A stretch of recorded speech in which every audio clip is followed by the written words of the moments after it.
Bem-vindo ao Diálogos, Pense e Proteste. Eu sou o Deco e aqui a gente vai estar começando um novo bloco chamado Bíblia e Política.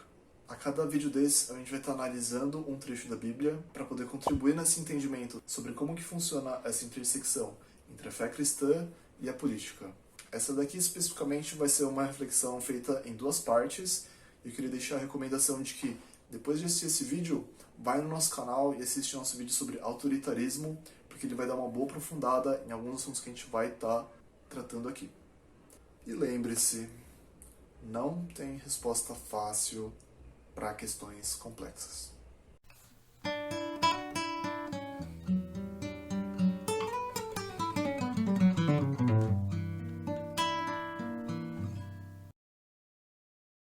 Então a gente vai começar esse vídeo falando de uma história bíblica de um homem chamado Jeremias. Jeremias, ele era um profeta judeu que viveu mais ou menos 600 anos antes de Cristo. O que é ser um profeta? A função de um profeta, em síntese, é ouvir a voz de Deus e comunicá-la ao povo.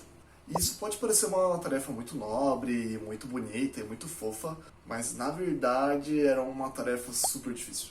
Existe um autor chamado Eugene Peterson que ele faz uma ilustração muito boa acerca da situação de Jeremias. Imagina que você está no Titanic e que você sabe que daqui a pouco o barco vai bater num iceberg. E é seu dever falar para o capitão do navio e para os tripulantes que esse iceberg está chegando e que é urgente parar tudo e começar a mudar o barco de rumo. Só que tem um porém. Ninguém acredita em você. Jeremias é essa pessoa desesperada que ama o seu povo, que ama o seu país e que começa desesperadamente a falar: existe um iceberg, a gente precisa mudar de rumo. E as pessoas ali do navio são o país de Jeremias que falam: você tá doido? É mais ou menos essa a sinopse do livro de Jeremias. Então, nesse contexto, no capítulo 23, a gente vê uma fala de Deus falando sobre os falsos profetas. Que eles fingiam ouvir a voz de Deus e falavam ao povo em nome de Deus. Só que aí a gente lembra que o povo estava caminhando para um iceberg, para uma crise de guerra, fome, escravidão. E existiam dois discursos.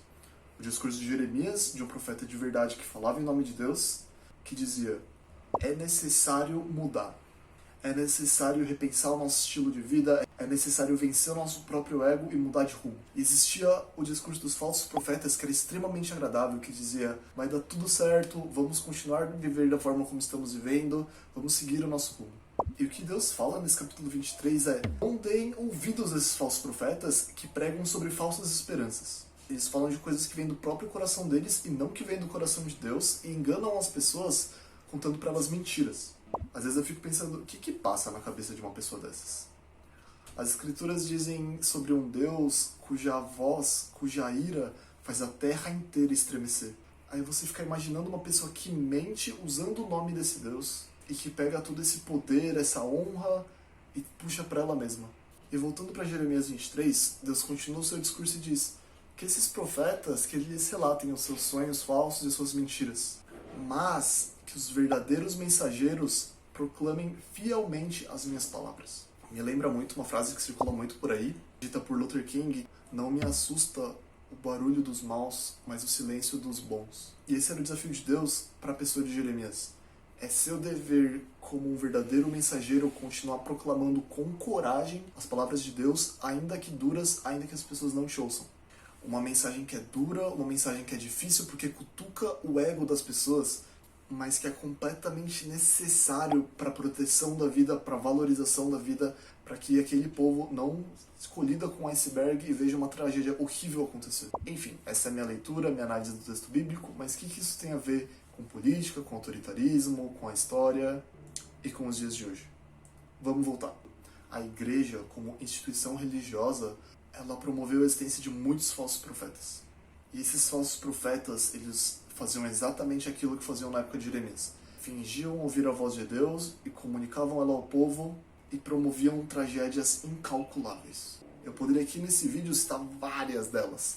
Se a gente fosse tratar de todas elas, seria um vídeo infinito. Então eu decidi escolher uma delas especificamente, que como cristão, como brasileiro, me dói demais pensar sobre isso, mas que é muito necessário, que é a escravidão dos povos africanos na história do Brasil.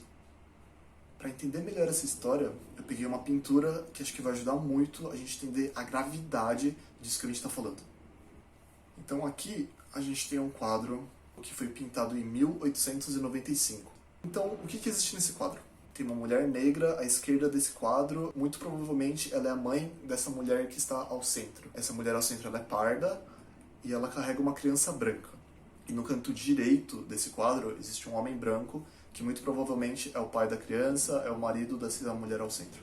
E aí você pergunta, e daí? O que isso tem a ver com os falsos profetas? O que isso tem a ver com a distorção da palavra de Deus? O que isso tem a ver com política? O que isso tem a ver com tudo isso? O que eu não te contei é que o nome desse quadro é A Redenção de Cã. Cã, ele é um outro personagem bíblico, filho de Noé. E a narrativa vai contar que ele desonrou o pai e por isso ele recebeu uma maldição de que ele seria servo dos seus outros filhos. Ponto. É isso que a Bíblia diz. E aí, o que os falsos profetas daquela época disseram a respeito dessa história de Cã? Numa época de colonialismo, com novas estruturas econômicas, numa época em que a igreja tinha uma influência social, política e militar muito maior do que a gente tem hoje, ao ler esse texto bíblico, o que aqueles sacerdotes fizeram? Falaram que Cã representava as populações africanas e que por isso deveria ser servo de seus outros irmãos, no caso, os brancos. E que, por serem africanos e descendentes de Cã, essas pessoas não tinham alma, ou seja, não eram a imagem e semelhança de Deus, ou seja, a vida deles não importava. Percebe o autoritarismo disso?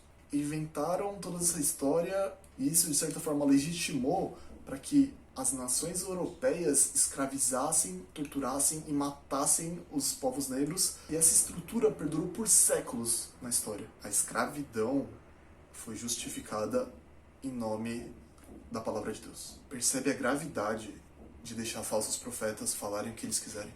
Mas calma, volta pro quadro. Esse quadro piora ainda mais essa situação. Olha para ele de novo e lembra. O nome dele é A Redenção de Cã. O suposto ascendente dos povos africanos. Ele é representado pela mulher negra à esquerda do quadro. E essa mulher, por sua vez, tem uma filha parda e depois uma criança branca. Ou seja, nessa ótica racista, depois de 3 gerações, essa mulher preta foi salva, porque ela deu origem a um filho branco. E pior ainda mais, ela levanta os braços, olha para o céu e agradece a Deus por essa dádiva de ter um neto que não é da cor dela. Entende o tamanho da desumanidade disso? O preto não tinha nenhum valor. E mais, ele só vai ter valor quando gerar descendentes brancos. Porque se os filhos deles forem negros, também continua sem valor. E de onde tiraram parte das ideias para justificar esse tipo de atrocidade? Da distorção da palavra de Deus. O discurso de falsos profetas foi capaz de influenciar uma sociedade inteira para tirar completamente a humanidade de um continente inteiro por conta da sua cor de pele. E ele lembra, eles não fazem isso de graça. Os falsos profetas e as elites econômicas e políticas que apoiam esse discurso se beneficiaram muito com isso. O regime econômico escravocrata criava uma minoria extremamente privilegiada, enquanto outros povos eram completamente exterminados. Eles ficavam lá, vivendo no bem bom, enquanto tinha gente que era assassinada, torturada, estuprada, morta. E é completamente incômodo que quando eu olho para a história de Jesus, quando eu olho para essa Bíblia que eles dizem estar lendo, a gente vê um Deus de amor, carinhoso, bondoso, preocupado com a vida, que sabe conversar com o diferente e que denuncia exatamente essas pessoas que estão falando mentiras em nome dele e pegam toda essa palavra, distorcem para justificar genocídios horríveis. E agora você fica imaginando o tamanho da lavagem cerebral que foi feita naquela sociedade para que ela fosse capaz de olhar para uma pessoa e a partir da sua cor de pele falar: isso não é vida, isso não é gente, isso não me importa, isso eu posso tratar como se fosse lixo. E a outra questão que fica é: como que pode uma pessoa que pensa assim mudar de ideia? Quão difícil é para ela se arrepender de seus pecados? E imagina a primeira pessoa que virou e disse: isso não é normal. Talvez o Jeremias da época. Você consegue imaginar uma sociedade que promoveu esse tipo de tragédia, olhar para essa situação e pedir perdão?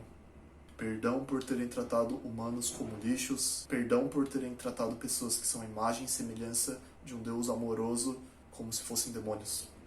Eu acredito que tem pessoas que perceberam o erro que estavam cometendo, mas que preferiram escolher o conforto da falsa profecia do que o incômodo da verdadeira mensagem. E isso ajuda a entender um pouco por que o discurso dos falsos profetas é tão popular e por que é tão difícil dar bola para os verdadeiros mensageiros. O que a gente está dizendo aqui é que o discurso de falsos profetas matam. E matam desde os tempos de Jeremias, passando por Dom Pedro e até os dias de hoje. E se a gente olhar para a história, a gente tem mais de 1000 anos de falsos profetas marcando a fé cristã, com violência, com genocídios e distorcendo a palavra de Deus. E com certeza isso interfere muito na relação das pessoas, cristãs ou não, com a fé. Que interferências são essas? Qual a relevância disso? E qual deve ser a postura das pessoas diante disso?